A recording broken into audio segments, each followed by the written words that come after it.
ಶ್ರೀ ಸಾಯಿ ಸಚ್ಚರಿತೆ 49ನೇ ಅಧ್ಯಾಯ. ಹರಿ ಕಾನೋಬಾ, ಸೋಮದೇವ ಸ್ವಾಮಿ, ನಾನಾ ಸಾಹೇಬ ಚಾಂದೋರ್ಕರ್. ಇವರ ಅನುಭವಗಳು.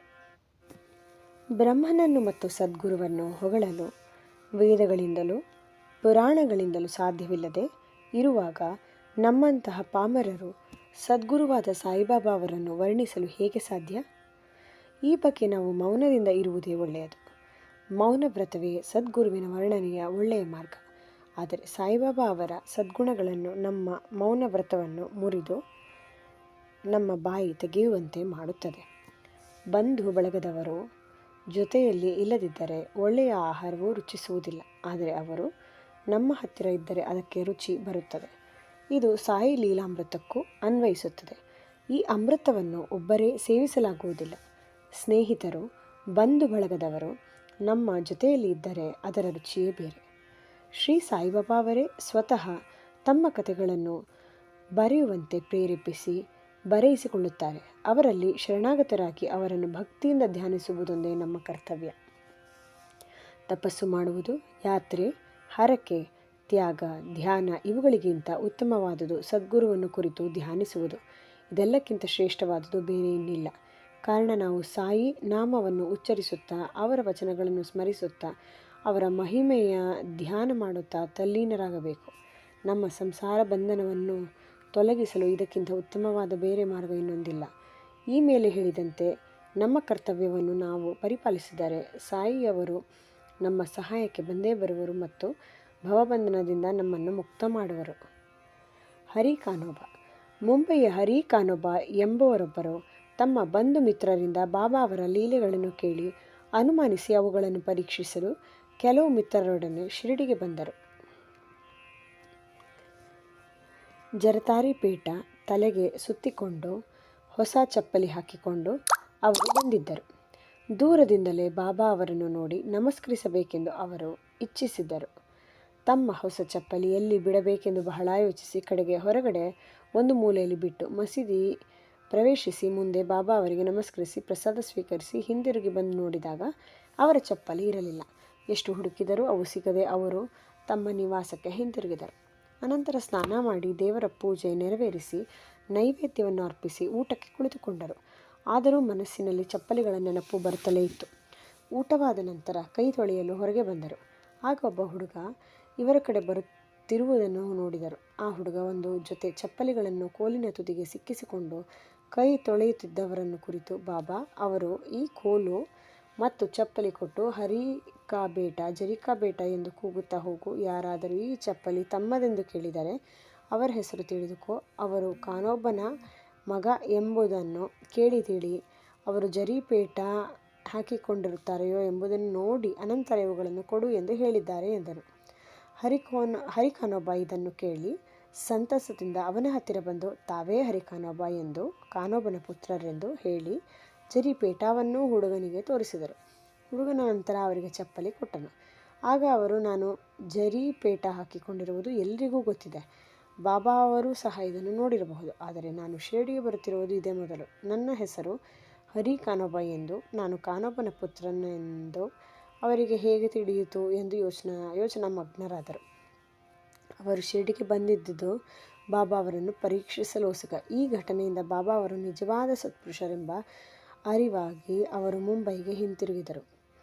ಸೋಮದೇವ ಸ್ವಾಮಿ. ಈಗ ಬಾಬಾ ಅವರನ್ನು ಪರೀಕ್ಷಿಸುವುದಕ್ಕಾಗಿ ಬಂದ ಇನ್ನೊಬ್ಬರ ವಿಚಾರವನ್ನು ಪರಿಶೀಲಿಸೋಣ. ಕಾಕಾ ಸಾಹೇಬ ದೀಕ್ಷಿತರ ಸಹೋದರ ಬಾಯ್ಜಿಯವರು ನಾಗಪುರದಲ್ಲಿ ವಾಸವಾಗಿದ್ದರು. ಅವರು 1906ರಲ್ಲಿ ಹಿಮಾಲಯ ಪರ್ವತಕ್ಕೆ ಹೋದಾಗ ಅಲ್ಲಿ ಉತ್ತರ ಕಾಶಿಯ ಹರಿದ್ವಾರದ ಶ್ರೀ ಸೋಮದೇವ ಸ್ವಾಮಿಯವರ ಪರಿಚಯವಾಯಿತು. ಮುಂದೆ 5 ವರ್ಷಗಳ ನಂತರ ಸೋಮದೇವ ಸ್ವಾಮಿ ನಾಗಪುರಕ್ಕೆ ಬಾಜಿಯವರ ಕಡೆಗೆ ಬಂದರು. ಅಲ್ಲಿ ಸಾಯಿಬಾಬಾ ಅವರ ಲೀಲೆಗಳನ್ನು ಕೇಳಿದರು. ಆಗ ಶಿರಡಿಗೆ ಹೋಗಿ ಬಾಬಾ ಅವರ ದರ್ಶನ ಪಡೆಯಬೇಕೆಂದು ಅವರಿಗೆ ಇಚ್ಛೆಯಾಯಿತು. ಬಾಯಿಜಿಯವರಿಂದ ಪರಿಚಯ ಪತ್ರ ಪಡೆದು ಶಿರಡಿಗೆ ಹೊರಟರು. ಮನಮಾಡ ಮತ್ತು ಕೋಪರಗಾಂವ ದಾಟಿದ ನಂತರ ಟಾಂಗಾ ಮಾಡಿಕೊಂಡು ಶಿರಡಿಗೆ ನಡೆದರು. ಶಿರಡಿ ಸಮೀಪಿಸುತ್ತಿರುವಾಗಲೇ ದೂರದಿಂದಲೇ ಮಸೀದಿಯ ಮೇಲೆ ಹಾರಾಡುತ್ತಿದ್ದ ಧ್ವಜವು ಸ್ವಾಮಿಯ ಕಣ್ಣಿಗೆ ಬಿತ್ತು. ಬೇರೆ ಬೇರೆ ಸಂತರ ಆಚರಣೆ ಬೇರೆ ಬೇರೆಯಾಗಿರುತ್ತದೆ. ಧ್ವಜವನ್ನು ನೋಡಿದ ತಕ್ಷಣವೇ ಅವರ ಮನಸ್ಸಿನಲ್ಲಿ ಈ ಸಂತರಿಗೆ ಧ್ವಜದ ಮೋಹ ಏಕೆ, ಅದೇನು ಅವರ ಹಿರಿಮೆಯನ್ನು ವ್ಯಕ್ತಪಡಿಸುತ್ತದೆಯೇ ಎಂಬ ಭಾವನೆ ಮೂಡಿತು. ಅವರು ತಮ್ಮ ಸಹ ಪ್ರಯಾಣಿಕರಿಗೆ ಈ ಶಿರಡಿ ಯಾತ್ರೆ ಬೇಡ, ಹಿಂದಿರುಗುವೆನು ಎಂದು ಹೇಳಿದರು. ಆಗ ಅವರು, ಹಾಗಿದ್ದರೆ ನೀವು ಇಷ್ಟು ದೂರ ಬಂದಿದ್ದು ಏಕೆ? ಈ ಧ್ವಜ ನೋಡಿ ನಿಮ್ಮ ಮನಸ್ಸಿಗೆ ಅಶಾಂತಿ ಉಂಟಾಯಿತು. ಶಿರಡಿಯಲ್ಲಿ ರಥ, ಪಲ್ಲಕ್ಕಿ, ಕುದುರೆ ಮುಂತಾದ ಸರಂಜಾಮುಗಳನ್ನು ನೋಡಿದರೆ ನೀವು ಏನು ಅನ್ನಬಹುದು ಎಂದರು. ಆಗ ಸ್ವಾಮಿ, ಪಲ್ಲಕ್ಕಿ ಮುಂತಾದವುಗಳನ್ನು ಇಟ್ಟುಕೊಂಡಿರುವ ಅನೇಕ ಸಾಧು ಸಂತರನ್ನು ನೋಡಿದ್ದೇನೆ. ಇವರನ್ನು ನೋಡುವುದಕ್ಕಿಂತ ಹಿಂತಿರುಗುವುದೇ ಲೇಸು ಎಂದು ಹೇಳಿ ಹಿಂತಿರುಗಲು ಸಿದ್ಧರಾದರು. ಸಹ ಪ್ರಯಾಣಿಕರು ಬಲವಂತ ಮಾಡಿ ಕುತರ್ಕ ಬಿಟ್ಟು ಅವರಿಗೆ ಮುಂದುವರಿಯುವಂತೆ ತಿಳಿಸಿದರು. ಬಾಬಾ ಅವರಿಗೆ ಅವುಗಳ ಮೇಲೆ ಆಸಕ್ತಿ ಇಲ್ಲವೆಂದು, ಭಕ್ತರೇ ಅವರ ಮೇಲಿನ ಪ್ರೀತಿಗಾಗಿ ಅವೆಲ್ಲವನ್ನು ಇಟ್ಟಿರುತ್ತಾರೆ ಎಂದು ತಿಳಿಸಿದರು. ಹೀಗೆ ಒತ್ತಾಯ ಮಾಡಿ ಅವರನ್ನು ಶಿರಡಿಗೆ ಕರೆದುಕೊಂಡು ಬಂದರು. ಮಸೀದಿಯನ್ನು ಪ್ರವೇಶಿಸಿ ಬಾಬಾ ಅವರನ್ನು ನೋಡಿದೊಡನೆಯೇ ಅವರ ಮನಸ್ಸು ಕರಗಿತು. ನಯನಗಳಲ್ಲಿ ಅಶ್ರುಗಳು ತುಂಬಿದವು. ಕಂಠವು ಗದ್ಗದವಾಯಿತು. ಅವರ ಗುರುವಿನ ನೆನಪು ಬಂದಿತು. ಅವರ ಶಂಕೆಗಳೆಲ್ಲವೂ ಮಾಯವಾದವು. ಬಾಬಾ ಅವರ ಪಾದಧೂಳಿಯಲ್ಲಿ ಹೊರಲಾಡಬೇಕೆಂದು ಇಚ್ಛಿಸಿ ಅವರನ್ನು ಸಮೀಪಿಸಿದರು. ಆಗ ಬಾಬಾ ಅವರ ಕೋಪದಿಂದ, ನಮ್ಮ ಭೂಷಣ ವಸ್ತುಗಳು ನಮ್ಮಲ್ಲಿಯೇ ಇರಲಿ, ನೀನು ಮನೆಗೆ ಹೋಗು. ಮಸೀದಿಗೆ ಪುನಃ ಬಂದರೆ ಜೋಕೆ. ಇದು ಸಂತರ ಕ್ಷಣವೇ, ಇಲ್ಲಿ ಒಂದು ಕ್ಷಣವೂ ನಿಲ್ಲಬೇಡ ಎಂದರು. ಸ್ವಾಮಿಯವರು ಚಕಿತರಾದರು. ಬಾಬಾ ಅವರಿಗೆ ತಮ್ಮ ಇಂಗಿತ ಅರಿವಾಗಿದೆ ಎಂದು ತಿಳಿಸಿದರು.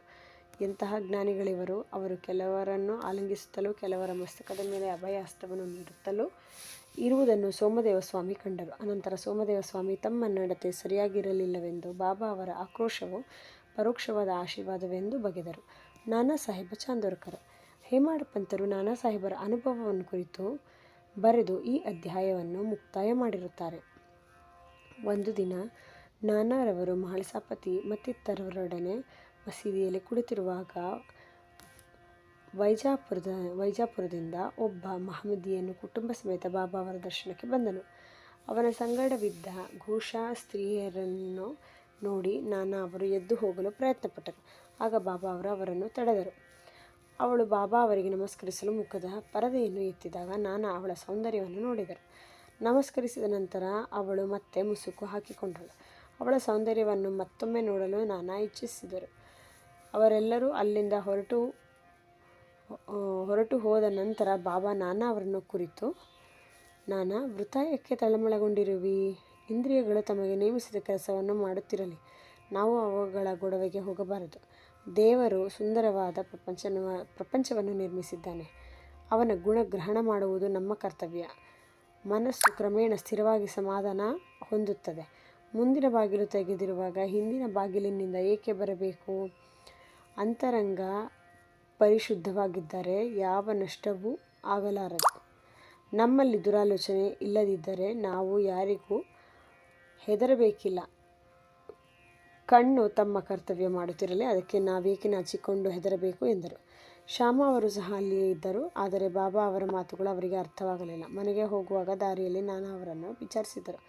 ಆಗ ನಾನಾ ಸಾಹೇಬ, ಆ ಸ್ತ್ರೀಯ ಸುಂದರ ಮುಖ ನೋಡಿ ನನ್ನ ಮನಸ್ಸು ಅಶಾಂತತೆಯಿಂದ ಇತ್ತು. ಬಾಬಾ ಅವರು ಅದನ್ನು ಅರಿತು ನನಗೆ ಈ ರೀತಿ ಹಿತವಚನ ನುಡಿದರು ಎಂದು ಹೇಳಿ ಕೆಳಕಂಡಂತೆ ವಿವರಿಸಿದರು. ನಿಮ್ಮ ಮನಸ್ಸು ಸ್ವಭಾವತಃ ಚಂಚಲವಾದದ್ದು. ಆದರೆ ಅದರ ನಿರಂಕುಶ ಅಧಿಕಾರಕ್ಕೆ ನಾವು ಶರಣಾಗತರಾಗಬಾರದು. ಇಂದ್ರಿಯಗಳು ಅಶಾಂತಿಯಿಂದ ಇರಬಹುದು, ಆದರೆ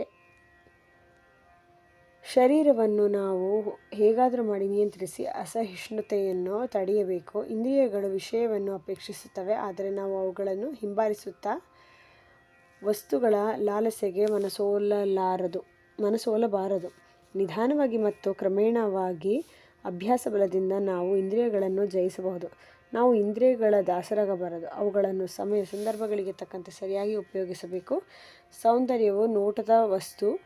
ನಾವು ವಸ್ತುಗಳ ಸೌಂದರ್ಯವನ್ನು ಭಯರಹಿತರಾಗಿ ನೋಡಬೇಕು. ನಾಚಿಕೆಯಾಗಲಿ ಹೆದರಿಕೆಯಾಗಲಿ ಸ್ಥಳವಿರಬಾರದು. ಮೋಹರಹಿತವಾಗಿ ಪರಮಾತ್ಮನಿಂದ ನಿರ್ಮಿತವಾದ ಸೌಂದರ್ಯದ ಕೃತಿಗಳನ್ನು ನೋಡಿ ಆನಂದ ಪಡೆಯಬೇಕು.